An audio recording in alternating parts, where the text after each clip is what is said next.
Estamos cantando a ti, Señor, que tú eres quien nos sostiene en medio de las pruebas, en medio de la aflicción, en medio de la tristeza, en medio del gozo, porque también produces en nosotros gozo.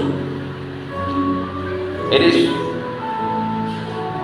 tú, Señor, quien hace posible que cada día abramos nuestros ojos, que cada día, Señor, podamos sumar un día más de vida.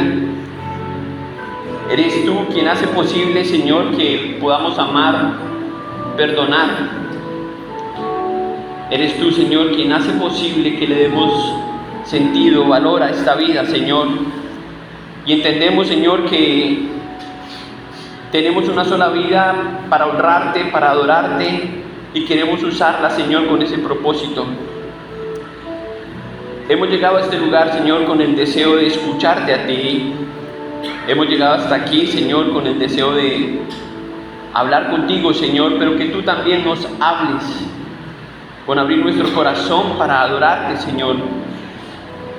Y tú eres el Dios, Señor, que con solamente una palabra creó este universo. Con tu palabra, Señor, creaste lo que nuestros ojos ven y admiran.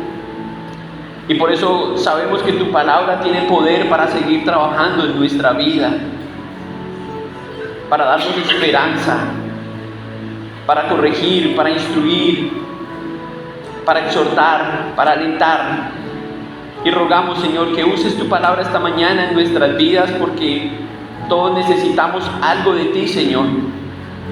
Y queremos que tú suplas esa necesidad nuestra a través de tu palabra, Señor, y por eso rogamos que la presencia de tu Espíritu Santo esté con nosotros esta mañana, ministrando tus palabras en esta, Señor, la palabra de Dios inspirada.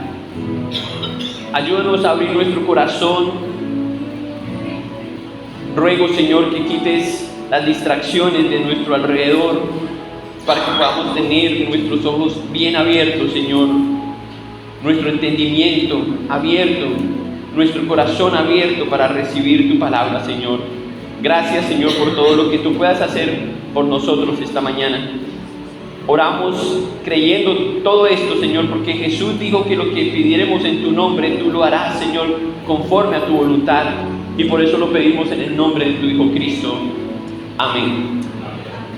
Bienvenidos, pueden sentarse.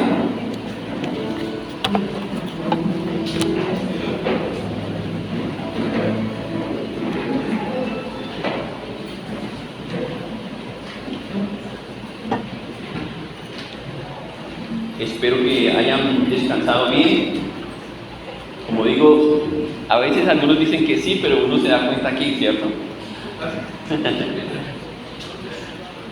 Ya uno se va acomodando. Ese es el temor que tenemos de cambiar las sillas. ¿Será por eso que el Señor no ha respondido las oraciones todavía, ¿cierto? Que sean tan cómodas que podamos dormir mejor.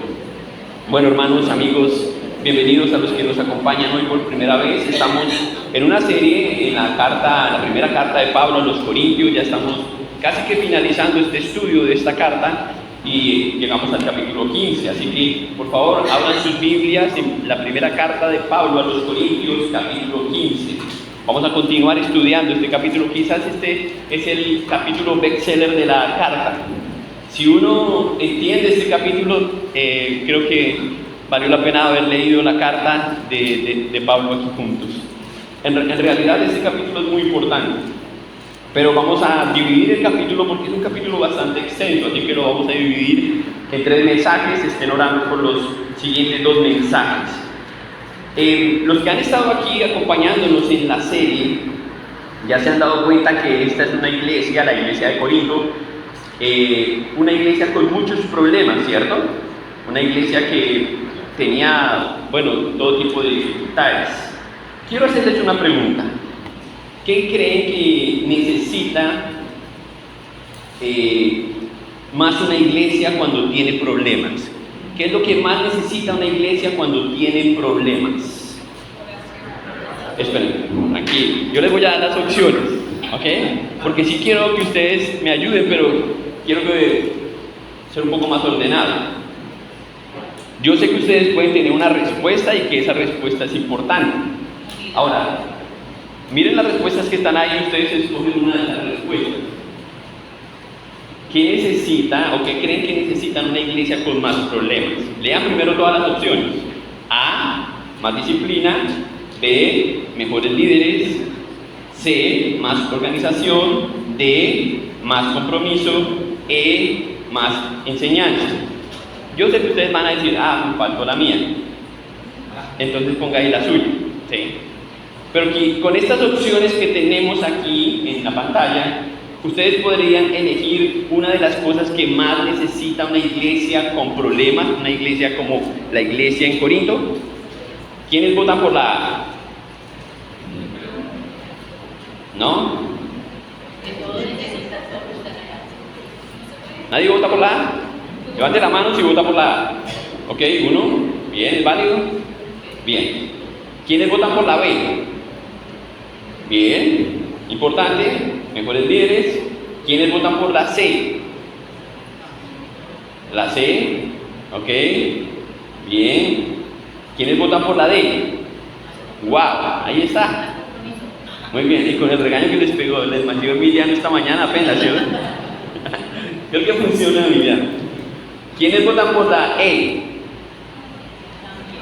Ok. Y me imagino que los que no votaron tienen la opción de ustedes. Y ciertamente todas esas cosas, incluyendo las que ustedes querían decir, son importantes, ¿sí? Pero pensemos por un momento en la iglesia, en esta iglesia que nosotros, de la cual hemos estado hablando, la iglesia de Corinto. Repasemos un poco. ¿Esa iglesia estaba dividida? Sí, Señor.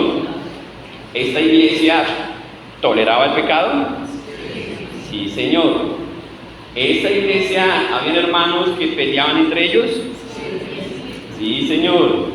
¿Esta iglesia tenía problemas con algunos matrimonios? Sí, Señor. Capítulo 7. ¿Habían hermanos en esta iglesia que abusaban de la libertad que tenían en Cristo? Sí, Señor. ¿Habían hermanos que competían con el uso de sus dones? Sí, Señor.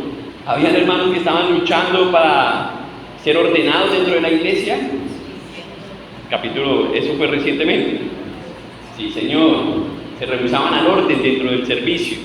¿Habían hermanos que no estaban edificando la iglesia?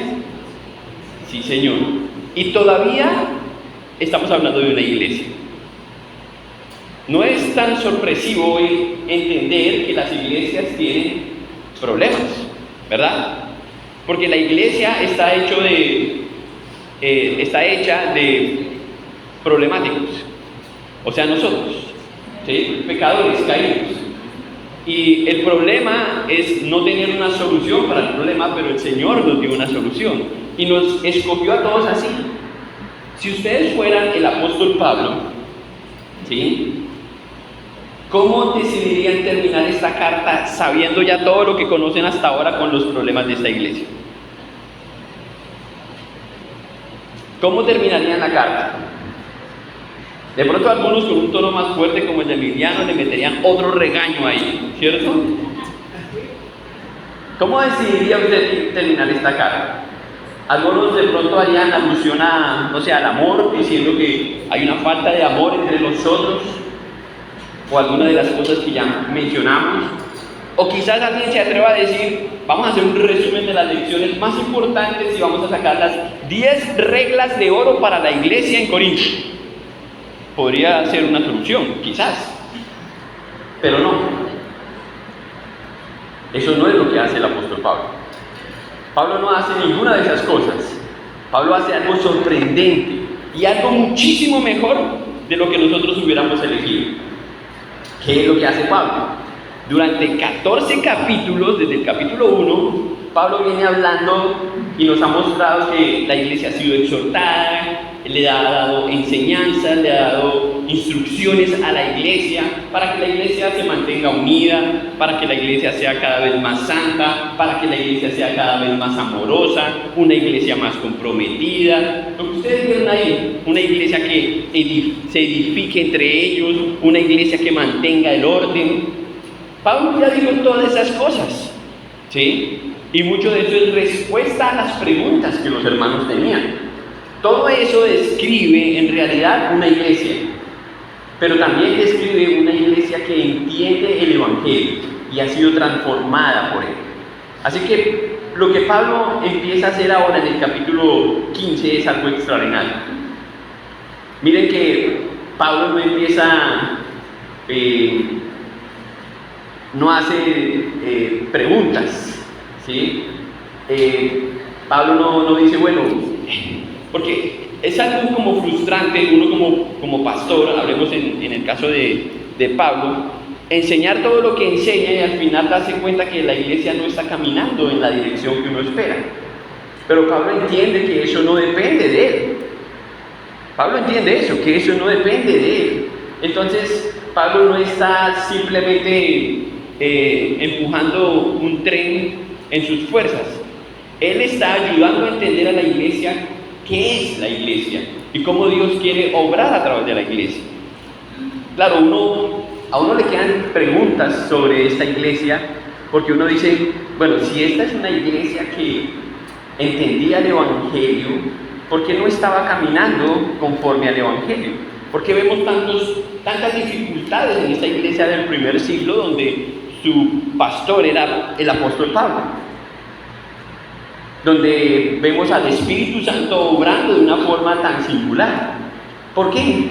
¿Qué le faltaba a la iglesia? Esa es la pregunta que uno se hace, ¿cierto? Y cuando uno está orando por la iglesia o cualquier iglesia, incluyendo esta, uno se hace esa pregunta: ¿qué nos falta, Señor? Y a veces hay que preguntarle al Señor. Bueno, todas las respuestas están aquí, en la palabra de Dios, y especialmente ahora en el capítulo 15. Pablo quiere centrarse en lo que realmente es la necesidad de la iglesia. Pablo ya atendió todos los asuntos que fueron necesarios, pero Pablo ahora quiere ayudarnos a ver la respuesta a todos esos problemas en el capítulo 15. Y es donde nos va a centrar. La vida cristiana no se sostiene simplemente por lo que hagamos, y Pablo va a dejar eso claro, o por fuerza de voluntad, como algunos dicen. Y yo creo que muchos han intentado ser cristianos por su propia voluntad, por fuerza, porque creen que yendo a la iglesia eso lo hace un cristiano. Pero vamos a ver aquí en este capítulo que no es así. No es por tener ciertas disciplinas espirituales, por piadosas que parezcan. Es decir, no es porque o tú lees la Biblia, o tú vienes a la iglesia, o porque ofrendas que eres un cristiano. Y Pablo va a explicar exactamente eso. Pablo va a ayudarle a ver a la iglesia que lo que sostiene a la iglesia es algo mucho mejor, algo mayor que esas cosas que nosotros podemos hacer. Algo por lo que lo único que tenemos que hacer es creer, pero vivirlo a la vez. Que Cristo murió por nuestros pecados, resucitó al tercer día. Eso es algo necesario que lo creamos. Esa esperanza que Pablo le va a traer ahora a la iglesia es el fundamento de la iglesia, pero también es el fundamento de cada cristiano o cada persona que dice que es cristiano. Entonces Pablo va a ayudarnos a ver eso. Después de corregir todo lo que Pablo ha dicho que los hermanos estuvieron haciendo mal, con la cantidad de problemas que vimos, Pablo no termina esto con simplemente otras normas o reglas. Lo lleva al inicio de todo, a lo más valioso, al fundamento de las cosas, a la razón de ser del cristiano. Entonces los lleva al Evangelio. Y uno se preguntaría, ¿pero por qué? ¿Por qué Pablo haría tal cosa? Porque Pablo sabe que la tendencia humana es olvidar las cosas más importantes. Nos olvidamos de las cosas importantes. Así que Pablo va a recordar en este capítulo, o por lo menos al inicio del capítulo, va a recordarnos esto. Lo que sostiene a la iglesia, lo que sostiene al cristiano, lo que hace que el cristiano sea un cristiano.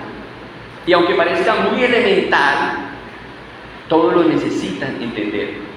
La iglesia no se sostiene por las normas. La iglesia se sostiene por el Evangelio de Jesucristo. Y aunque estemos mal, el Evangelio está bien, es correcto, y por eso el Evangelio es lo único que puede sostener a la iglesia. Pero vamos a entender un poco mejor qué es el Evangelio.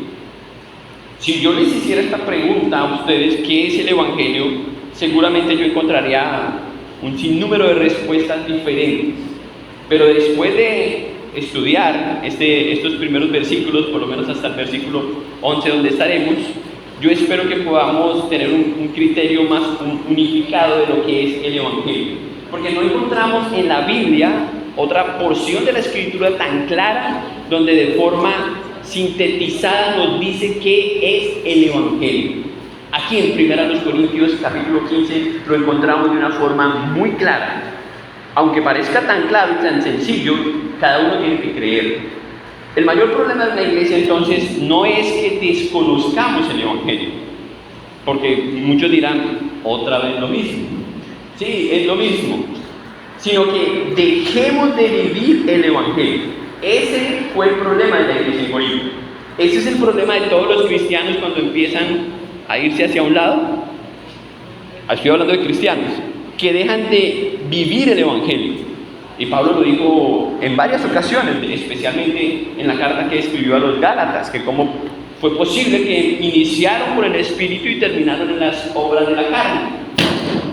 Salud. Eso es muy fácil, ¿sí? Muy fácil de que ocurra. Entonces, Dios en su gracia nos recuerda el Evangelio. Y por eso la predicación de esta iglesia está centrada en el Evangelio. Nosotros tenemos una visión y esa visión es que el Evangelio sea el centro de nuestra fe cristiana. ¿Por qué? Porque entendemos que podemos olvidar eso, que nos podemos volver legalistas. Detrás de un escudo o de una apariencia espiritual, podemos volvernos legalistas y empezar a hacer muchas cosas, pero no vivir para Cristo. Y eso es precisamente lo que Pablo quiere evitar. El Evangelio no está reservado únicamente, escuchen esto, el Evangelio no está reservado únicamente para los no creyentes, porque a veces parece que es como la puerta por la que deben entrar los no salvos para convertirse. Ese es un concepto errado. El Evangelio es el camino por el que deben andar todos los que han entendido el Evangelio y los que se dicen ser discípulos. Es por eso que Pablo les recuerda lo más importante aquí en el capítulo 15 y vamos a estar estudiando eso. Este pasaje nos va a presentar varias ideas y como les dije no vamos a estudiar todo el pasaje, pero yo quiero presentarles 3 ideas esta mañana que Pablo nos da aquí en los primeros 11 versículos del capítulo 15 en la carta a los Corintios. Cosas que nosotros necesitamos también recordar, cosas que nosotros necesitamos entender constantemente para no alejarnos del Evangelio y no deshonrar el Evangelio. Ahora, quedémonos con esta pregunta antes de leer la Biblia. ¿Por qué los creyentes nunca deben alejarse del Evangelio? ¿Por qué no deberían olvidarse del Evangelio? Dejemos que Pablo responda esa pregunta a través del texto y les invito entonces que leamos los primeros 2 versículos del capítulo 15. Versículo 1. Además os declaro, hermanos, ¿qué cosa? Sencillo. El Evangelio que os he predicado, el cual también recibiste, en el cual también, ¿qué dice? Perseveráis, por el cual asimismo, si retenéis la palabra que os he predicado, sois salvos. Si no, ¿qué pasa? Si una persona no entiende el Evangelio, si no ha creído en el Evangelio, puede tener el carné oficial de la iglesia, de la membresía, pero no es salvo. No es cristiano si no entiende el Evangelio, si no ha entendido el mensaje del Evangelio. Pero pastor, yo ya me bauticé hace tanto tiempo. Pero entiendes el Evangelio, vives el Evangelio, estás viviendo el Evangelio.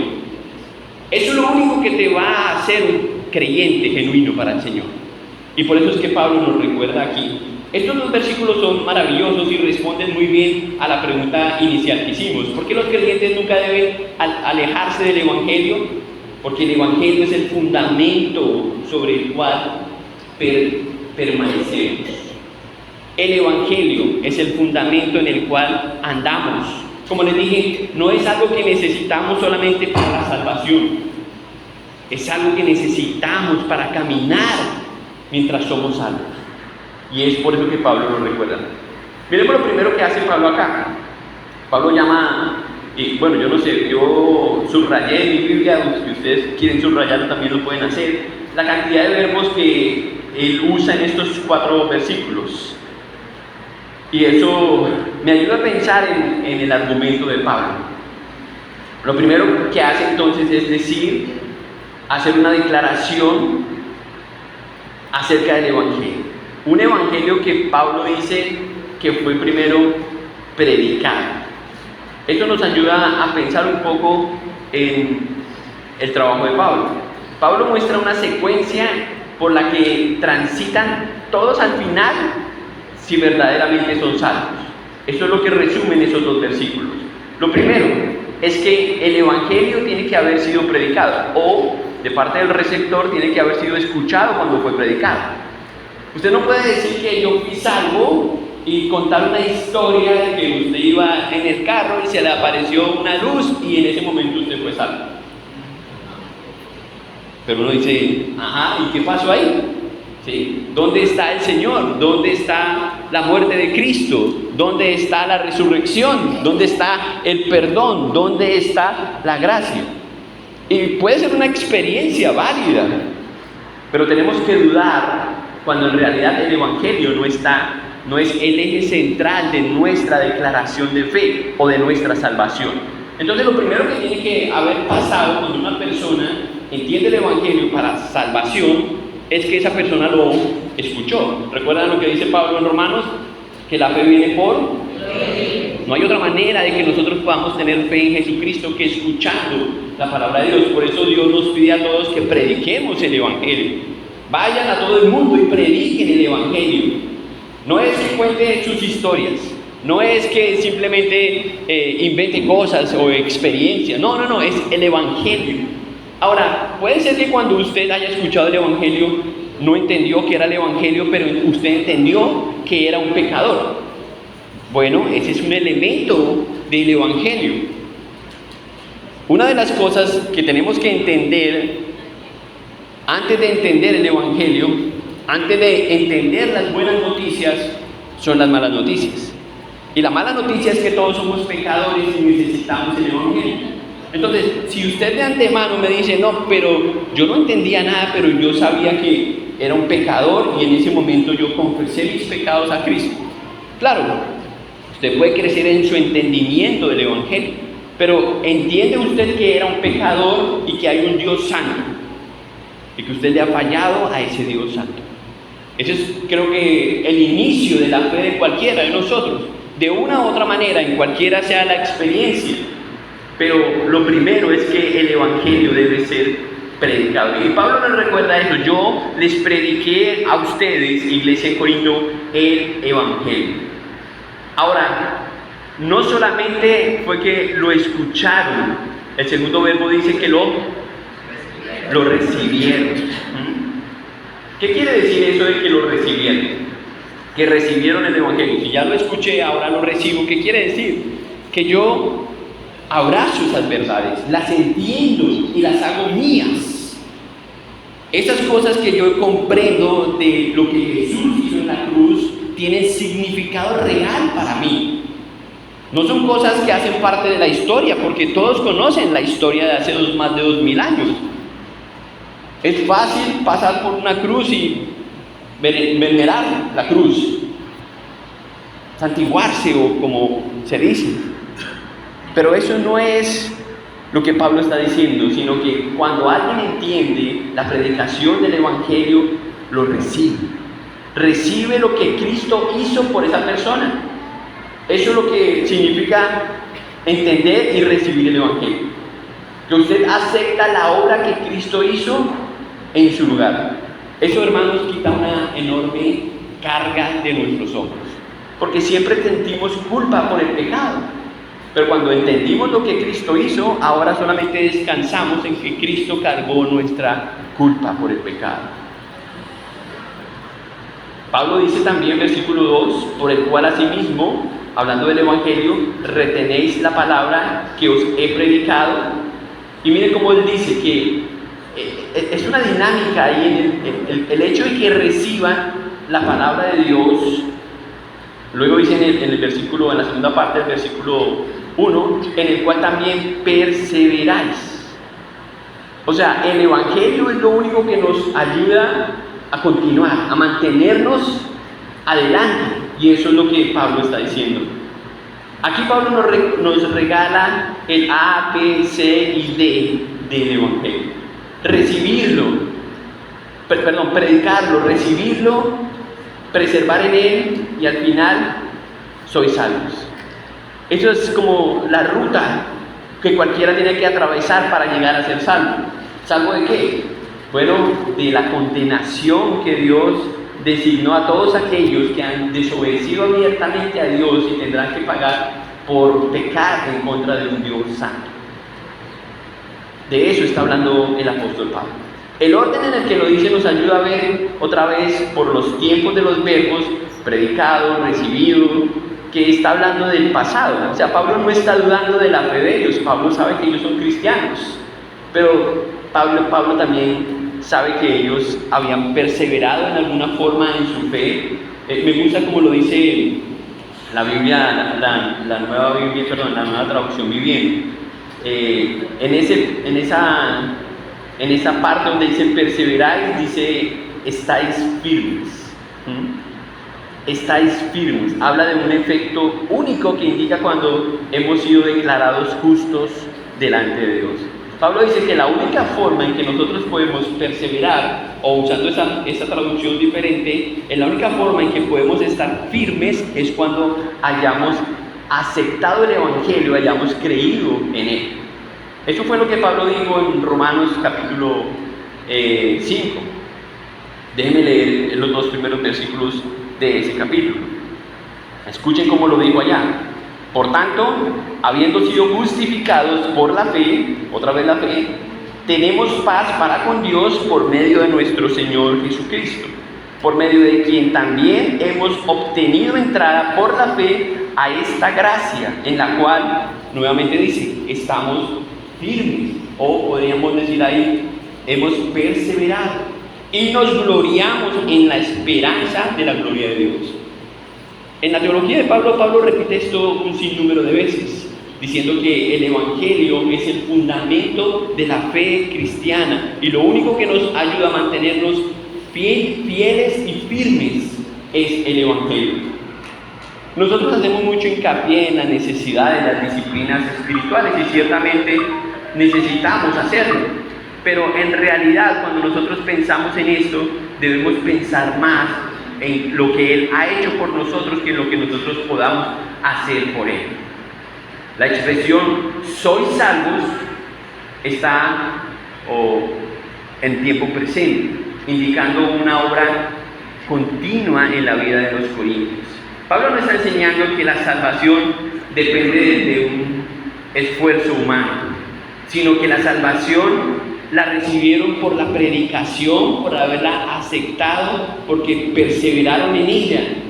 Pero Pablo entiende que esto es fácil de olvidar y empezamos a vivir mecánicamente, y cuando eso ocurre, pues vemos el resultado de la iglesia.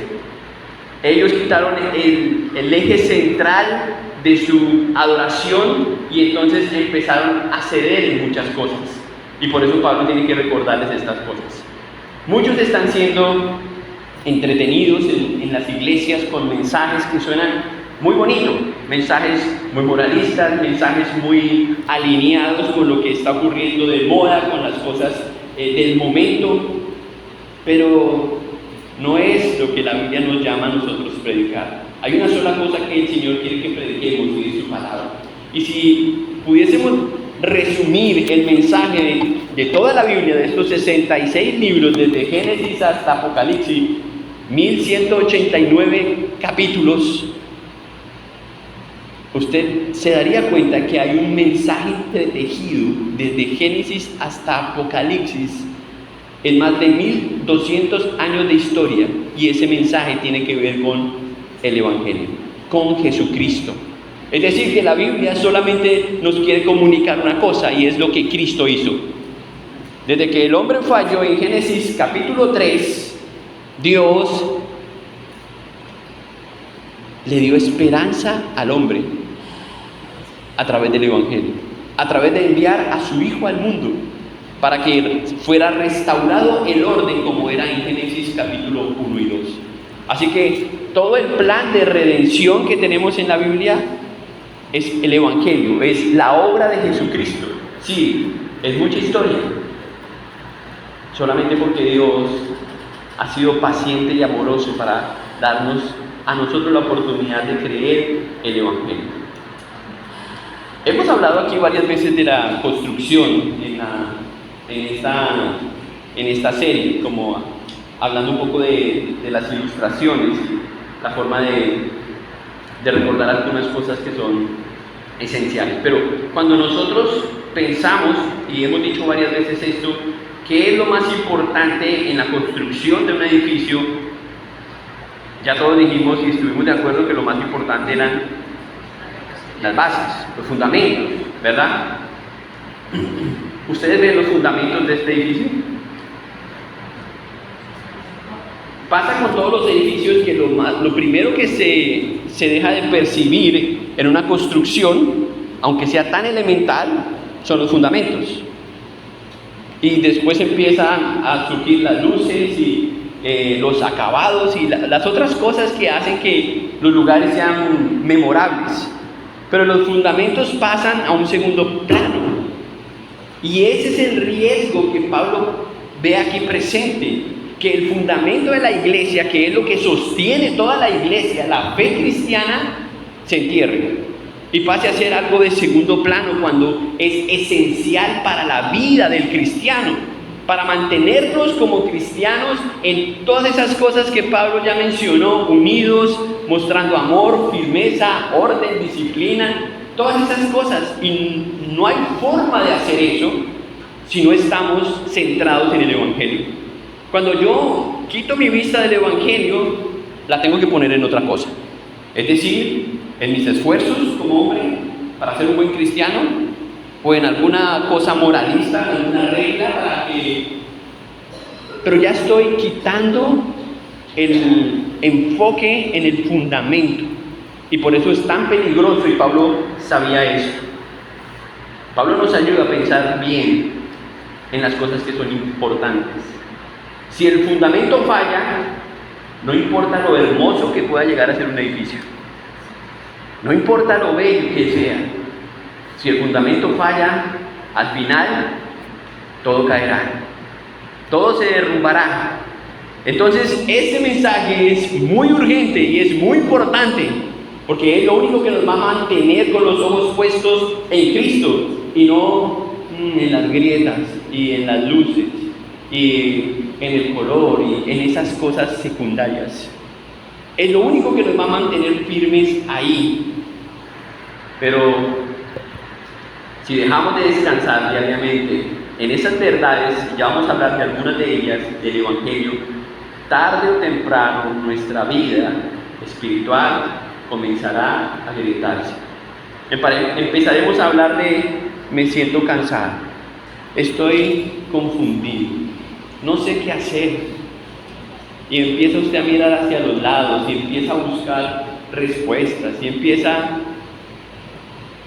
a ocupar otra cosa, o que otra cosa ocupe el Evangelio, porque el Evangelio no está en su mente. La pregunta es, entonces, si entendemos el Evangelio, ¿lo estamos viviendo? Esas verdades que encierran el Evangelio son nuestra norma de fe y práctica. Ustedes saben, varios de ustedes han hablado conmigo y siempre digo algo como, ¿dónde está el Evangelio en este asunto? Para recordarnos simplemente que Dios está en medio de nosotros, para recordarnos que Dios hizo algo por nosotros y que no es por nosotros que estamos aquí. ¿Estás viviendo hoy a la luz del Evangelio? Cuando pecas, ¿recuerdas que Cristo murió por ti, cargó tu culpa? Cuando tú pecas, Claro, pastor. Bueno, ¿y cuando los otros pecan? ¿Recuerdas el Evangelio? ¿Lo vives cuando otros pecan en contra tuyo? Entonces ahí tú pones en práctica el Evangelio y entiendes el perdón que Dios te dio a través de su Hijo Cristo y el perdón que Dios te exige hacia los demás. Hablamos de eso la semana pasada. Eso es vivir el Evangelio. Cuando tú sufres, ¿recuerdas dónde está tu esperanza?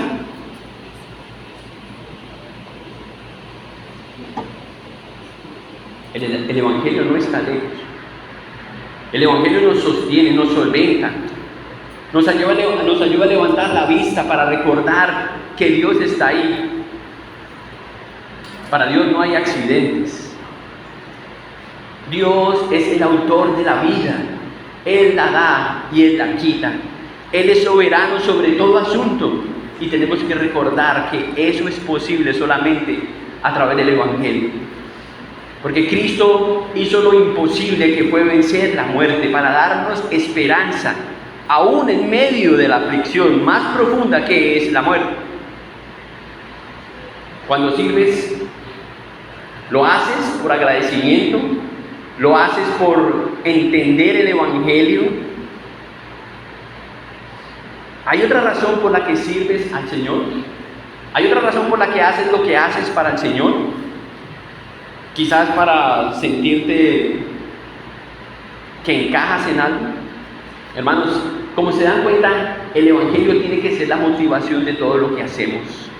Si el Evangelio no nos está empujando en esa dirección, nunca llegamos a un punto en donde podemos poner el Evangelio como la obra de Cristo, como lo más importante en nuestra vida. Miren el versículo 3, por favor. Porque primeramente os he enseñado lo que asimismo recibí. Aquí viene el Evangelio. Voy a pedirles, si ustedes rayan su Biblia otra vez, solo los que la rayan, no me vayan a hacer culpable de eso. Si pueden subrayar ahí 4 qués, los 4 qués que vamos a mencionar. Esto solamente nos lo regala la versión, la Reina Valera 1960, en otras versiones no aparecen así. Pero miren cómo lo dice en la versión Reina Valera 1960. Lo que así mismo recibí, primero, que Cristo murió por nuestros pecados. La primera verdad absoluta del Evangelio. Que Cristo murió por nuestros pecados, conforme a las Escrituras. Todo lo que Cristo vivió antes de ir a la cruz y lo que ocurrió después de ir a la cruz se escribió, y de la forma que se escribió, todo se cumplió. Isaías 53, puede leerlo en lujo de detalles. El Salmo 22, usted puede mirar los detalles de cada profecía que el Mesías debía cumplir para cumplir el propósito divino de Dios, de redimir el pecado del hombre. La primera verdad es que Cristo murió por nuestros pecados conforme a las Escrituras. La segunda, ¿qué? Que fue sepultado.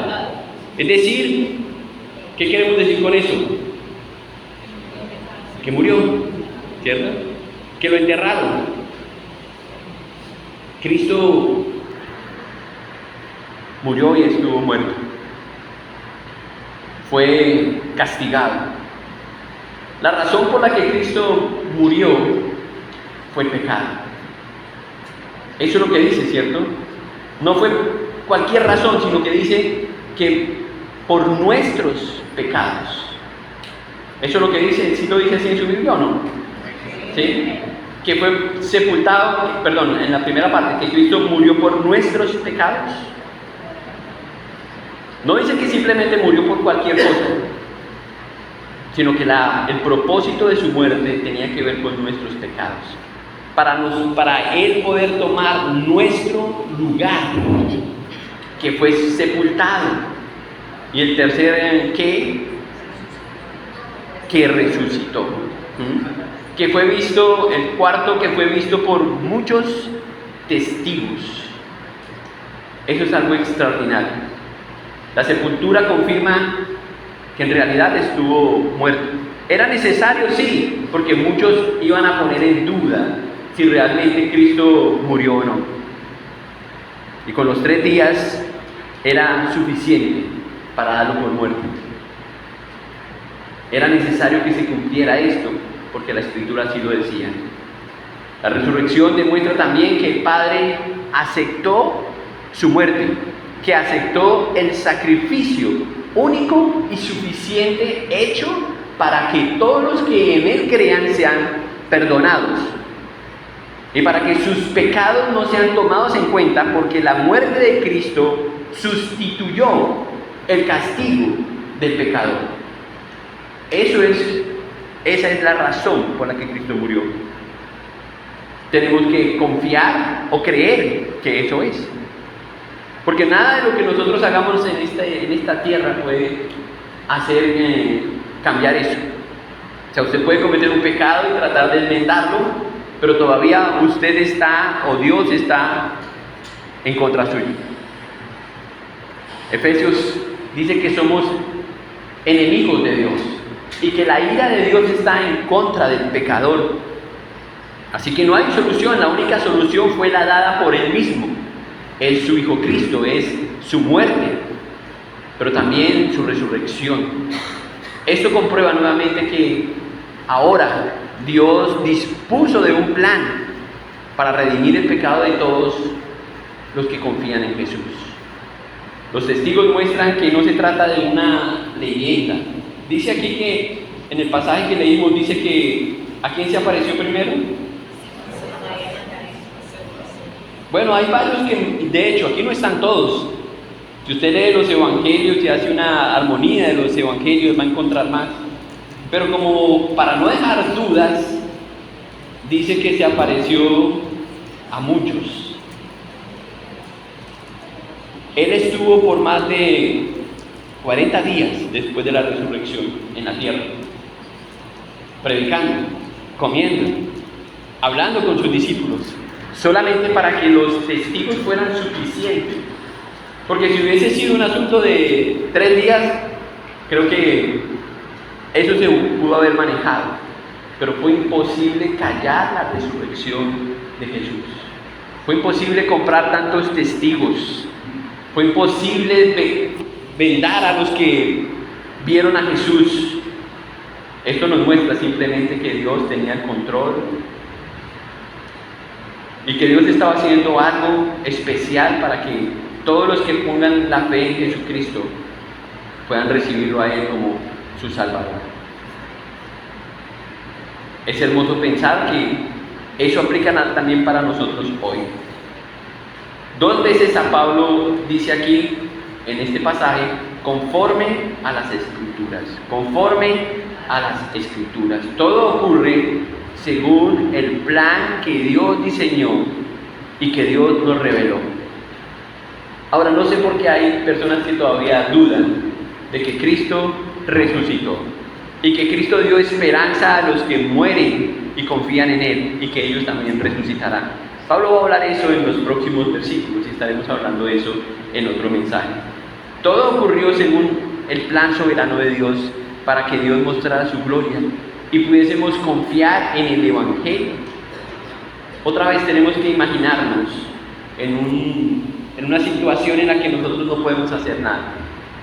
Yo pienso en un tribunal donde un hombre es declarado culpable y hay evidencias suficientes en contra de él.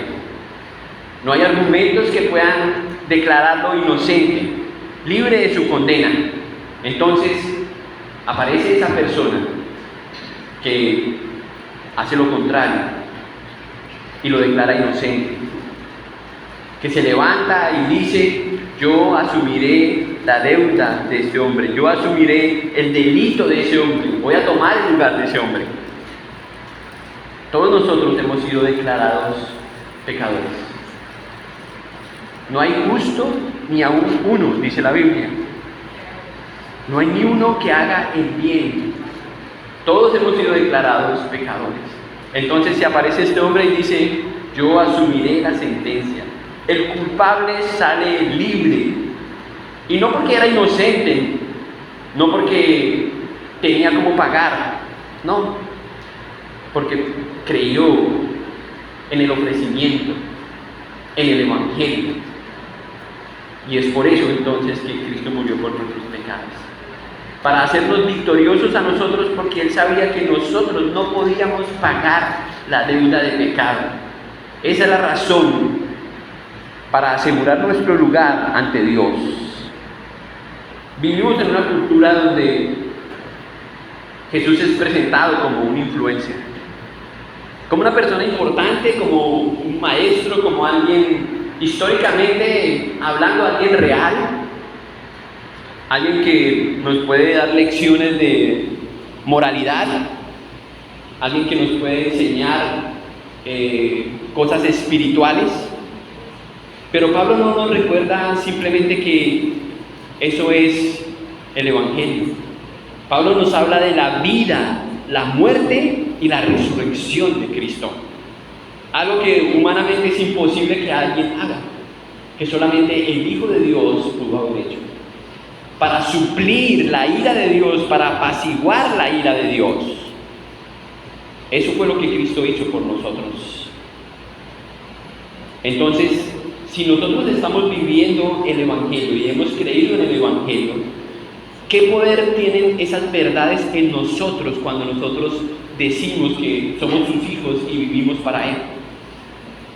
Yo les pregunto, ¿esas verdades son suficientes para nosotros vivir en amor, para perdonar a otra persona? ¿Esas verdades son suficientes para obedecer la palabra de Dios? ¿Esas verdades son suficientes para adorar a Dios? Pareciera que hay algo que no conocemos, que necesitamos para cumplir las demandas de Dios. Y lo cierto es que no hay nada más que creer en lo que Cristo hizo. Porque no son nuestras obras, es la obra de Jesús la que Dios tiene en cuenta. Entonces solamente nos pide creer en Él. La verdad, hermanos, es que hay mucha resistencia a eso, a vivir el Evangelio. Y la resistencia más grande somos nosotros mismos, porque somos inclinados al pecado.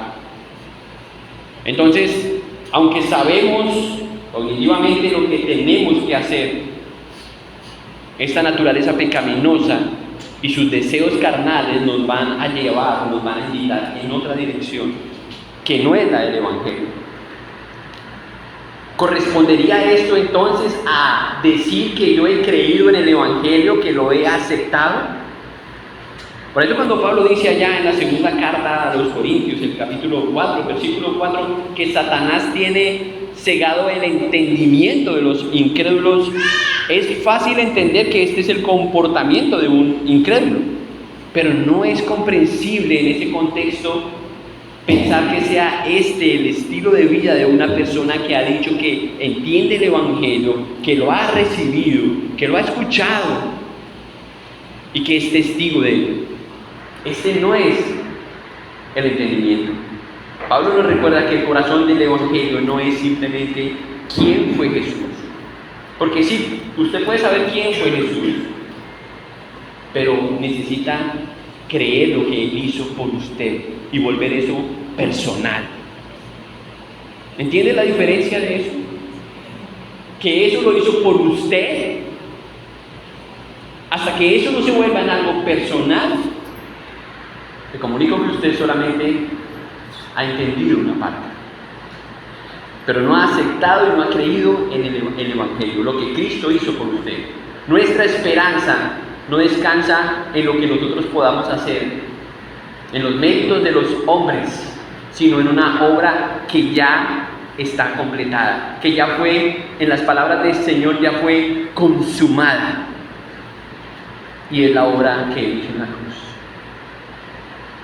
Y lo ratificó con la resurrección. Versículo 9.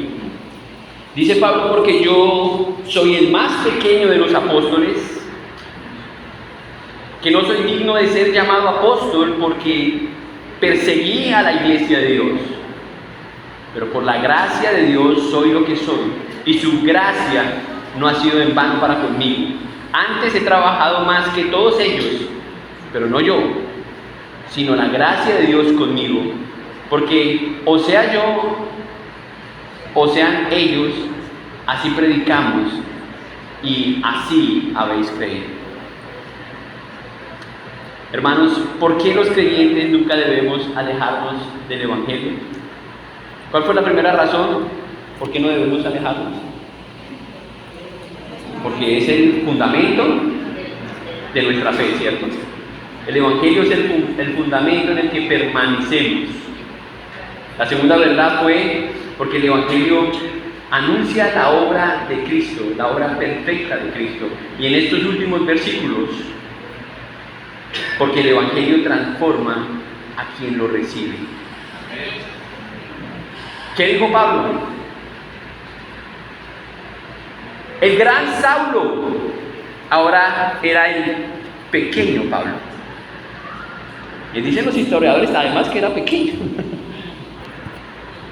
Eso dice Gamaliel, que era de baja estatura. Pablo termina con un ejemplo vivo y es él mismo. No dice, déjenme contarles una historia inspiradora acerca de... No. Él dice, mírenme a mí. Repasemos un poco lo que Dios hizo en la vida del apóstol Pablo, conocido en el viejo mundo como Saulo. Primero dice que, aquí mismo lo dice, era un perseguidor de la iglesia. Pablo perseguía a los cristianos para matarlos. Ahora, ¿qué está haciendo Pablo? Está predicando a los cristianos para darles vida. Saulo respiraba amenazas de muerte contra los cristianos. Ahora anunciaba una esperanza viva para los cristianos. Saulo arrastraba creyentes a la cárcel. Ahora fortalece iglesias y planta iglesias. Saulo destruía iglesias. Ahora fortalecía iglesias. Saulo confiaba en su propia justicia. Filipenses capítulo 3. Ahora descansa en la justicia divina de Dios. Saulo era un hombre temido por los hombres. Cuando alguien decía, vaya donde Saulo, decía, no, denme otra tarea. Ahora era amado por los cristianos, por los hermanos. Saulo vivía para su gloria. El Saulo que conocimos al inicio vivía para sus propósitos, para su gloria. Ahora vemos a un Pablo que vivía para la gloria de Dios. Saulo creía que tenía muchos méritos. Ahora Pablo sabía que era el más pequeño de todos. Saulo dependía de sus propios esfuerzos. Ahora en el texto que acabamos de leer dice que ¿qué dependía? De la gracia de Dios. Saulo quería silenciar el Evangelio. Ahora Pablo está dispuesto a dar su vida por anunciar el Evangelio, por vivir el Evangelio. Esa es la transformación que hacen estas verdades en una persona. Lo pasa de estar muerto espiritualmente, estar separado de Dios, a darle vida y darle un nuevo propósito que tenga que ver con los planes de Dios y para la gloria de Dios. Eso es lo que hace el Evangelio en una persona. Es por eso que no podemos olvidar el Evangelio. Porque si su hijo está en drogas, si su hijo está perdido, si su hija está mal, lo que necesitan escuchar no es un psiquiatra, no es un psicólogo, necesitan el Evangelio, necesitan a Cristo. Porque Él está vivo y Él quiere ser parte de ellos. Si su matrimonio está en crisis, necesita a Cristo. No hay otra cosa que el cristiano necesite, sino las verdades que lo salvaron son suficientes para mantenerlo a salvo. Y esperar y aguardar la esperanza cuando nuestro Salvador resucite. Y ahora gozaremos de esa esperanza con Él. Eso es lo que Pablo está diciendo aquí. Él no está diciendo otra cosa diferente. Miren el versículo 10. Dice el versículo 10. Después de decir que era un perseguidor de la iglesia, dice, pero. Y los peros son tan valiosos en la Biblia, ¿cierto? Pero por la gracia de Dios soy lo que soy. Por la gracia de Dios, Pablo era el más pequeño. La gracia de Dios cambió completamente la vida de Pablo. Y así debe ser la gracia en cada aquel que confía en Jesucristo. No podemos decir que entendemos el Evangelio y seguimos hablando como mundanos. No podemos decir que hemos entendido el Evangelio y seguimos viviendo como mundanos, haciendo las cosas que hacen los mundanos, deleitándonos en las mismas cosas que se deleitan los mundanos. Si tus intereses no tienen que ver con el Evangelio, pregúntate qué Evangelio es en el que has creído. Si tu interés no es reconciliarte con tu hermano, si tu interés no es glorificar a Dios en medio de la aflicción, del conflicto, ¿en qué evangelio hemos creído? Si tu interés solamente es tener la razón y no darle la razón a Cristo, quien murió por los pecados, ¿cuál es el evangelio en el que has creído? Esta es la razón por la que Cristo murió. Pablo reconoce que trabajó más que los demás apóstoles, aunque dice que es pequeño y lo dice de forma modesta. Él dice: yo he trabajado más que todos los apóstoles, y uno lo cree. ¿Cuántas cartas tenemos paulinas? Uno ve al gran apóstol, pero no fue sus esfuerzos, no fue en su carne, no fue usando otra cosa que la gracia de Dios en él, para impactar a todos los que estaban a su alrededor, para él mismo vivir esas verdades y estar dispuesto a morir por esas verdades. Fue la gracia de Dios.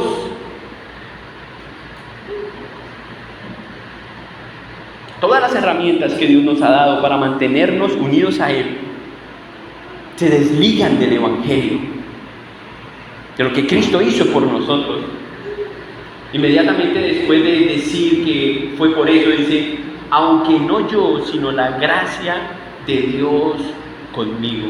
Es decir, el crédito, la gloria y la honra le merecen solamente a Dios. ¿Quién es usted? No, yo soy el doctor fulano y hago tal cosa y... Ajá. ¿Y quién le ha permitido hacer esas cosas? ¿Quién le ha permitido estudiar? ¿Quién le ha permitido viajar? ¿Quién le ha permitido tener una familia? ¿No ha sido su Dios? ¿No ha sido Dios quien lo sostiene? ¿No ha sido la gracia de Dios? ¿Por qué otros no están igual que yo? ¿O yo no estoy igual que otros? ¿Es por el apellido que tú tienes? ¿Es por el país en que nacimos? ¿Qué nos hace diferentes sino la gracia del Señor? Él se complace en darnos más de lo que cualquiera de nosotros merecemos, y es por su gracia, y debemos estar contentos con eso. La gracia aquí no es una gracia pasiva, es una gracia activa que produce fruto y que produce alabanza para la gloria de Dios. Y si de algo hemos de gloriarnos, es de ver a Dios obrando a través de nosotros. Sí, denle gracias a Dios por su esposa, por sus hijos. Denle gracias a Dios por lo que tiene, por sus problemas, por sus dificultades. Denle gracias a Dios, porque Él ha prometido que ahí Él estará enseñándole, que Él estará ahí ayudándole a cruzar el valle. Eso es lo que Él quiere que tú entiendas, que Él es el fundamento, el propósito de tu vida, porque al final será lo único que cuenta, que tú hayas puesto su fe, su confianza en Él. Hace poco, y ya les he contado varias historias, hace poco que estuve en México, ahí donde están las pirámides, me llevaron a un lugar donde hacen toda clase de artesanías, esculturas, con una piedra volcánica. Pronto algunos han estado ahí. Y yo miraba ese pedazo de piedra, es una piedra negra, eso es todo. Pero luego salir del taller donde la trabajan e ir al almacén y ver cuánto vale. Wow, yo decía, ¿cómo alguien le puede dar tanto valor a un pedazo de piedra? Yo no compré nada.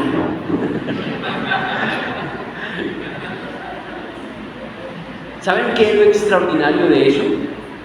No es en sí mismo la piedra, es el tallador.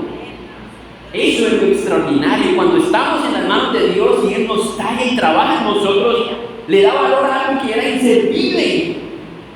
Y ahora vuelve algo inservible en algo con mucho valor para Él, pero es por lo que Él ha hecho. Y cuando estamos en sus manos, entonces Él quiere glorificarse y mostrar al mundo lo que Él es capaz de hacer a través de estos vasos frágiles, piedras inservibles, para que otros comprendan la gloria de Cristo y lo que Cristo hizo y la razón por la que Él sigue vivo, intercediendo por la iglesia. Y crean en el Evangelio y el Evangelio sea suficiente. La belleza no está en la habilidad de la piedra, no está en la habilidad nuestra, sino en las manos del escultor. Él es quien quiere trabajar en nuestra vida. Así obra la gracia de Dios en nosotros. Nos encuentra muchas veces hechos pedazos, ¿cierto? Y ahí nos da forma, nos transforma. Cosas comunes, personas rebeldes, para mostrar algo de su grandeza y de su poder. Bueno, quizás algunos aquí piensan, pastor, pero es demasiado tarde. Mi pasado es muy oscuro, es diferente al de Pablo. Pastor, yo ya lo he intentado todo. Pero es ahí cuando este mensaje tiene valor.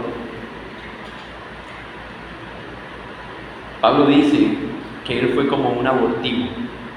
O sea, lo último. En la gracia de Dios no hay destiempos. Él es oportuno siempre. Lo primero es que Dios nunca llega tarde. Él tiene un tiempo perfecto para todos. Y si tú no has reconocido a Jesús como tu único y suficiente Salvador, hoy puede ser el día en que Dios escuche tu oración, en que tú descanses, en que no es por lo que tú hagas, sino por lo que Cristo hizo y entregues finalmente tu vida a Jesús. Que dejes de intentar de ser cristiano por lo que tú haces y comprendas que es solamente por lo que Él hizo. Eso es lo que Él quiere. Yo sigo siendo lo que soy únicamente por la gracia de Dios, dice Pablo, el más pequeño, y que Dios nos mantenga pequeños, que nunca dejemos de depender de su gracia. Hermanos, no sigamos pensando que el Evangelio solamente nos introduce en la vida cristiana. El Evangelio nos debe acompañar durante toda nuestra vida cristiana y nos debe seguir transformando para que al final seamos esa piedra tallada que muestre algo de la gloria de Dios.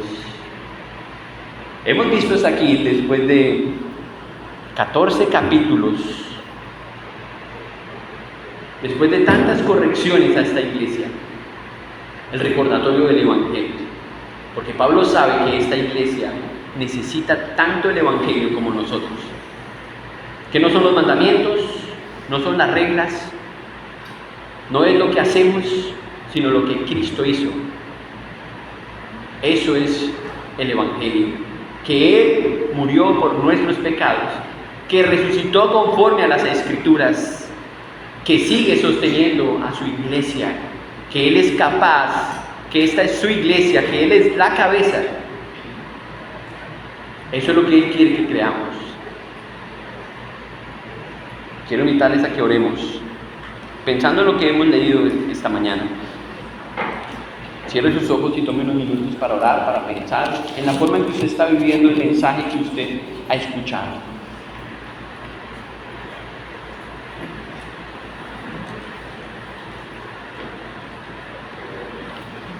Unos minutos para que piense, reflexione sobre este mensaje. Quizás Dios habló a su corazón, usted vio algo de gracia en lo que escuchó y pueda responder a este mensaje. Quizás porque usted está mal con Dios, quizás porque está mal con otra persona, quizás porque usted ha entendido lo que tiene que hacer pero no lo puede hacer, pues Dios quiere mostrarte que Él lo puede hacer, que solamente tienes que creer en Él, que tienes que confiar en Él. Dios no te está pidiendo ser un cristiano por ti mismo, te está pidiendo que seas creyente, que creas en lo que Él hizo, porque eso es suficiente. Para que vivas esta vida en abundancia. Y no hablo de las cosas materiales, sino para que disfrutes de esta vida, que encuentres el gozo que tenía Jesús. Señor, gracias por tu palabra, gracias por la predicación del apóstol Pablo, tan pertinente, Señor, al llegar a este capítulo, Señor. Gracias por recordarnos a nosotros lo que con mucha ligereza a veces ponemos en nuestra boca y resumimos con esta palabra, el Evangelio, que no es otra cosa que la encarnación de tu Hijo Cristo,